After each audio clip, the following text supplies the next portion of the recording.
शहर के जाने माने रईस हीरा चंद और उनकी पत्नी सुजाता की चमचमाती महंगी कार बंगाल की एक पुरानी बस्ती की सुनसान गली में एक बेरौनक से पुराने मकान के बाहर आकर रुकती है। सुजाता, ये तुम मुझे किस जगह लेकर आई हो? ये तो कोई गरीबों की बस्ती लगती है, यहाँ ऐसा क्या है? हीरा चंद के कुछ भी समझ में नहीं आ रहा था कि सुजाता उसे ऐसी अजीब सी जगह क्यों लाई है, जिस मकान में दिन में भी अंधेरा दिख रहा था और धुआं उठ रहा था। आप मेरे साथ अंदर चलिए, सब समझ जाएंगे। यहाँ हमारी हर समस्या का समाधान मिलेगा। सुजाता और हीरा चंद आशंकित कदमों से उस मकान में दाखिल होते हैं। तभी उन्हें किसी महिला की बाहरी आवाज सुनाई पड़ती है। चले आओ, चले आओ। हीरा चंद ने देखा कि उस मकान के अंदर अंधेरा था। अचानक हीरा चंद की निगाह एक कमरे की ओर पड़ी, जिसके अंदर हल्की हल्की सी रोशनी आ रही थी और उस कमरे के अंदर से धुआं उठ रहा था।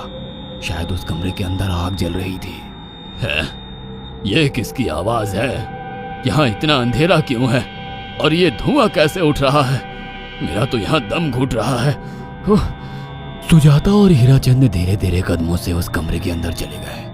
अंदर वाले कमरे में बिखरे बाल वाली एक खूबसूरत सी बूढ़ी औरत सामने जल रही आग में एक मुर्गी की गर्दन काटकर उसका खून गिरा रही थी और मुर्गी का शरीर छटपटा रहा था। ये देखकर सुजाता को उबकाई आने लगी। हीरा चंद ने सुजाता की ओर देखकर कहा, तुम ही मुझे यहाँ लेकर आई हो और खुद ही घबरा रही हो। कौन है ये भयानक सी शक्ल वाली औरत और हम यहाँ क्यों आए हैं? अचानक उस औरत ने एक झटके में मुर्गे की गर्दन धड़ से अलग कर दी। ये देखकर सुजाता के मुंह से चीख निकल गई और सेठ हीरा चंद भी सहम गया। वो बहुत डरावना नजारा था। ये अघोरा ताई हैं। ये हमें अपनी काली तंत्र विद्या से संतान सुख प्रदान कर सकती हैं। इसलिए मैं आपको यहाँ लेकर आई हूँ। कैसी बात करती हो? जहाँ बड़े से बड़े डॉक्टर सफल नहीं हुए, वहाँ ये मामूली औरत क्या कर लेगी? हीराचंद की बात सुनकर अघोरी ताई ने गुस्से से हीराचंद की ओर देखकर कहा, नादान हीराचंद, काली विद्या में इतनी शक्ति है कि मरे को भी जिंदा कर दे। संतान पैदा कराना कौन सा मुश्किल है? तुम्हें मेरा नाम कैसे पता? क्या तुम सच में हमें संतान सुख दिला सकती हो? तुम जितनी दौलत मांगोगी मिल जाएगी, अगर ये संभव है तो। संतान का नाम सुनते ही हीराचंद की आंखों में चमक आ गई। वह संतान के लिए कुछ भी कर सकता था। तुम लोगों को मुझे एक नवजात शिशु लाकर देना होगा। मैं उस शिशु की बलि चढ़ा दूंगी और फिर वही शिशु तुम्हारे घर में फिर से जन्म लेगा। नवजात शिशु की बलि का नाम सुनते ही सुजाता और हरिचंद डर के मारे सिहर गए, पर उनकी आंखों में उनकी संतान का सपना ज्यादा बड़ा था। वो सब करने को तैयार थे। अघोरा ताई, आप जैसा कहेंगे हम वैसा करेंगे। बस हमें संतान सुख दिला दो। बिना वारिस के हमारी दौलत किस काम की? संतान सुख के लिए अंधे हो चुके सुजाता और हरिचंद अपनी नौकरानी शीला से एक नवजात बच्ची चोरी करवा के अघोरी ताई को दे देते हैं।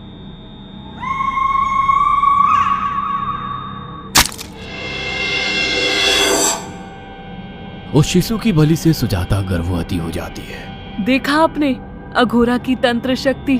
मुझे उस पर पूरा भरोसा था। चलो चलकर उन्हें धन्यवाद कहते हैं। हीराचंद और सुजाता अघोरा ताई के पास पहुंचते हैं।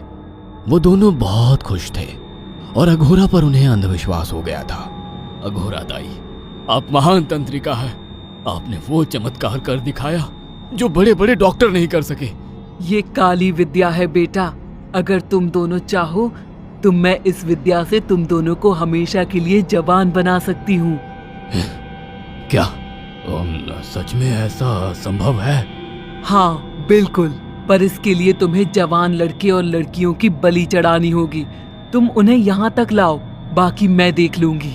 जवान रहने की लालच में अंधे सुजाता और हरिचंद एक अनाथ आश्रमों से हर रोज एक लड़की या लड़के को गोद लेने के बहाने अघोरी के पास बलि चढ़ाने ले जाने लगे।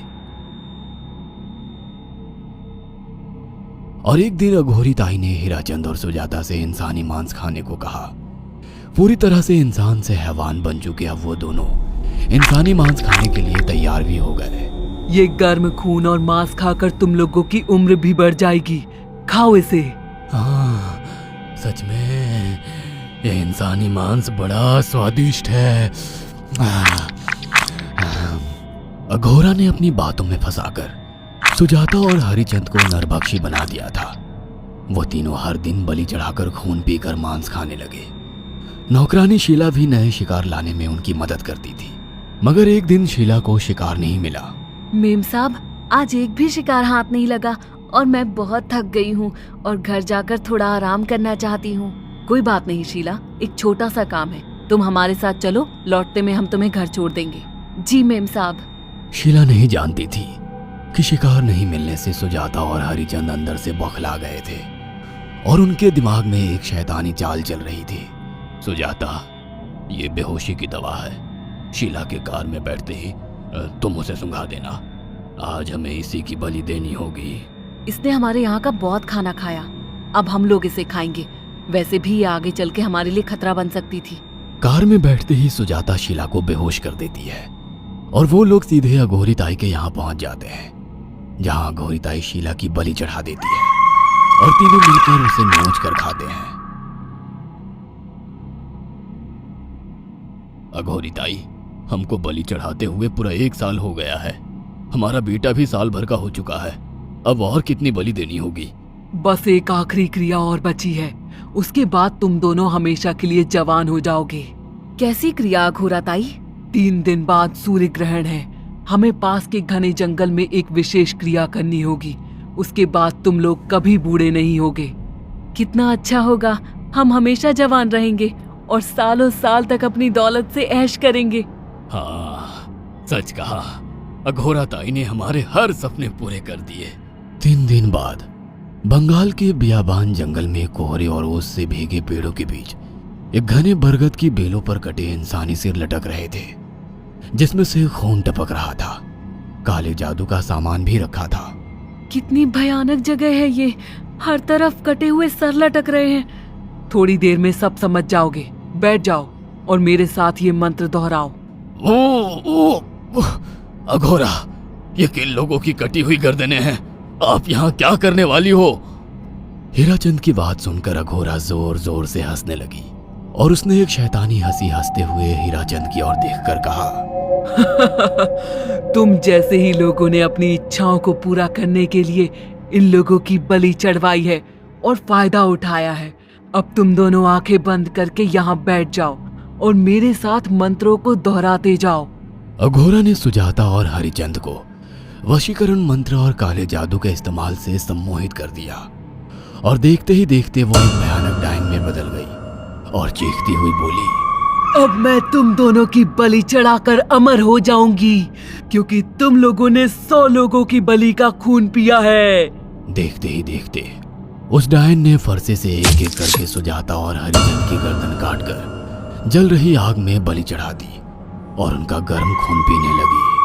जब तक तुम जैसे मूर्ख और लालची लोग अपने फायदे के लिए दूसरों को मेरे पास लाते रहेंगे, मैं उनका फायदा उठाकर ऐसे ही उनकी बलि चढ़ाती रहूंगी। दरअसल अघोरा एक डायन थी और अपना स्वार्थ पूरा करने के लिए उसने हीराचंद और सुजाता की लालच का फायदा उठाकर उनकी भी बलि चढ़ा दी। बुरे काम का बुरा ही नतीजा मिलता है।